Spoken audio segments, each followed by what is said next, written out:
Ketvirtadienį Azijos indeksams fiksuojant teigiamus pokyčius, Europos rinkos visgi pasuko priešingą linkme. Neigiamas emocijos kurstė Britų draudikės Aviva skelbti nuostoliai. Investuotojus dar labiau pastūmėjo išsiparduoti akcijas Goldman Sachs prognozės dėl dar gilesnės ekonomikos recesijos. Rinkos dalyvių net nepaveikė žinia, kad Anglijos bei Europos centrinis bankas nusprendė dar sumažinti palūkanų normas.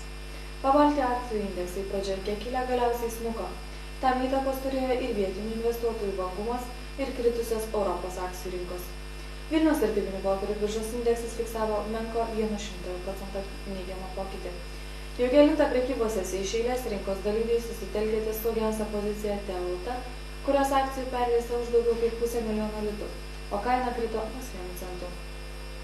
Banko Snoras akcijos fiksavo teigiamą virš 2% kilimą, na, o Ūkio bankas visgi išlaikė nepakitusią kainą.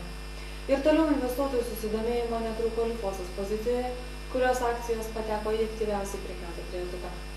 Tiesa, beveik 12% kilo Invalda akcijos, tačiau tai tik akivaizdus kainos užkėlimas, mat sandorių būta vos 8.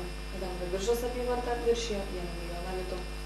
Rygos vertybinių popierių biržos indeksas sumenko 1,18%.